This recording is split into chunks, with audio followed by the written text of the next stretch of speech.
In the Bleak Midwinter, composed by Gustav Holst. It's a beautiful piece for this time of year, and it translates really nicely onto the ukulele. It's nice and slow, there's plenty of space, and we can really think about being not only precise with our fingerings, but putting, you know, lots of nice gaps in there to let those chords ring out and let those harmonies just sink in. Now don't forget, you can download the tab from the link below, so once you've got the tablature in front of you, the first thing I always do is I look at the chords written above, because they're really going to inform what we do with our left hand. I'm playing the whole thing with my right hand thumb. You might choose to pick the strings, that's entirely up to you, but I like to play this by strumming across the strings with my right hand thumb. So the chords go like this. Now I'll hum the melody along with it so you can hear where it fits. We start with a G. Da, da, da, da, E minor, da, da, C, da, da, A minor, D, G, da, da, da, E minor, da, C and D and G. Then the second part of the tune, C, D, D, D, D, D minor, G and C and D, G, D, D, D, E minor, da, C and D and G. It's really important to do that before you start reading the numbers on the lines on the tablature, because that just gives you an idea of where the tune's going, how it's going to sound on your instrument to you, but also a lot of the time we are going to be using those same shapes that we use to play the chords. Let's learn it in little chunks then, because you'll find that little bits of this repeat throughout. We start with a G chord. Now, a lot of the time we have to be careful of the timing here. Sometimes the notes will happen on the beat, and sometimes a note will last half as long again, and then the next note will be a little later. And that happens on our first note. We have a dot after the little stick underneath it, and the one following it has a little flag on the stick.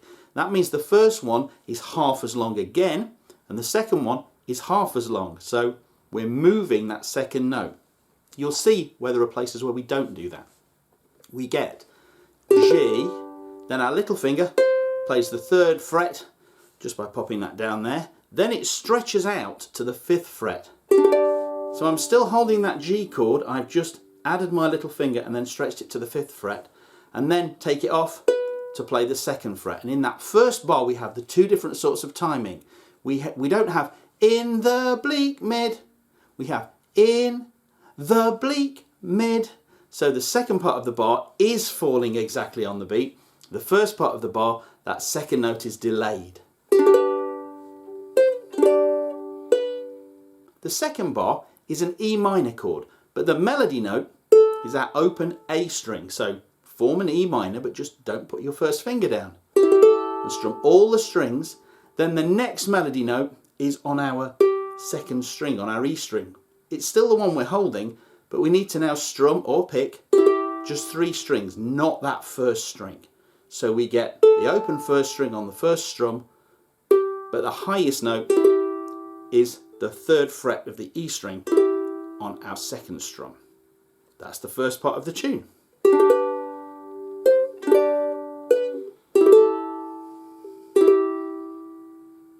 Now we have a C chord, but again the melody note is our open A, so no fingers. Then the melody note goes up to the 2nd fret. Again, delayed. Not frosty, but frosty wind.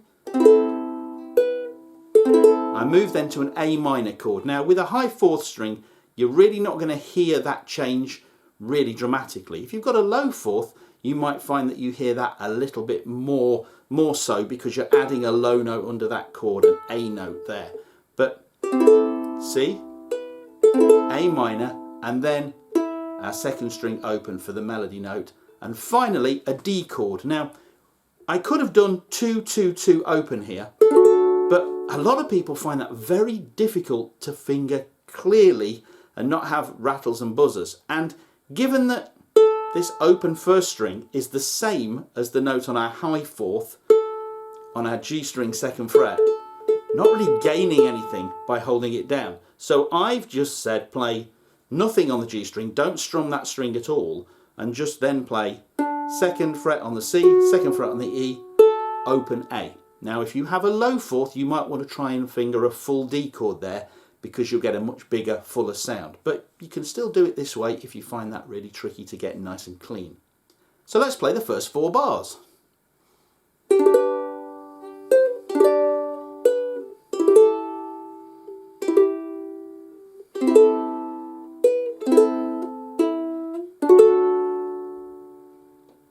Now be careful here, that D chord has to last that whole bar. So 1, 2, 3, 4. It's easy to be scared of big spaces like that.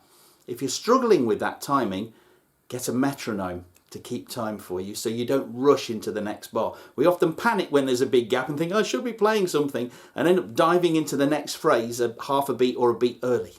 The 3rd line is exactly the same as the 1st line, so you already know it.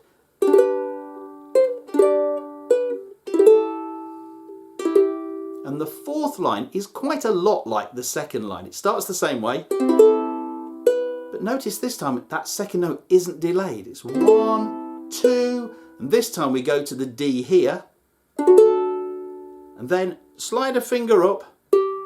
So I've gone from whichever 2 fingers I'm using to fret that D chord. I'm using my 2nd and 3rd fingers. I'm going to slide up my 3rd finger, and then I'm forming this little G that comes in the last bar of this section. And again, it's one of those ones where we need the melody note on the 2nd string. So we're only strumming 3 strings, and I'm landing my thumb on the 1st string to make sure I don't accidentally sound it. So that bit goes.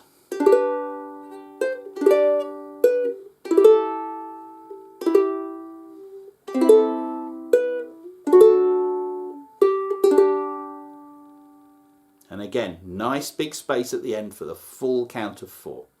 Then it goes into another section of the tune. It changes slightly here. Starts with a C chord, just a regular old C chord with your finger at the 3rd fret. Then down to the 2nd fret, again a delayed one. Da, da, back to the C. Then up to the 5th fret. Just play that note on its own. Up to the 7th fret, and we can strum all of them because that's still a C chord. That's just another way of playing a C chord. Then the 7th fret on its own, and then an E minor, but this time we want that 1st finger down on the 2nd fret because that's our melody note. So a regular old E minor shape. Then we go to our G chord and stretch out that little finger. Now, if you were having trouble with that the first time, the good news is this time you don't really have to do it that way. You can actually do it 1st, 2nd and little if you want to, because we don't really need to go back to a G chord immediately after it. But we're playing a G chord with the 5th fret melody note on the top, then just the 2nd fret note on that top string, and then we're going to play a C chord just like we did before with an A melody note. So no fingers, then a single melody note of the 3rd fret on the E string, and finally a D, but this time not only am I not fretting or playing the G string, I'm also not playing the A string because we've got that small, easier to play D, and our melody note is now on the E string. So we just want the 2 middle strings. If you're having trouble getting that accurate with your thumb, bring in a finger and pluck those 2 strings if you like. The good news is the next 2 lines of the song are exactly the same as the 3rd and 4th lines, so you already know them. Start with the G, put your little finger down, stretch it out, take it off, so we're back at the 2nd fret, E minor but without the 1st finger, E minor but just 3 strings, C, 2nd fret, D, slide up a finger to the 3rd fret on the 2nd string, and then a 3-string G to finish. It's not actually that difficult to play, but songs like this that are very slow, you really have to be very accurate because you don't want to do a duff chord and then have to let it ring for 4 bars. You want to get it nice and clean and clear. So play it nice and slowly and stately. It's a really beautiful, stately tune. So let's play it together one last time, not too fast. 1, 2, 3, 4.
I hope you've enjoyed this, and I hope you have a fantastic Christmas. See you again soon. Bye bye.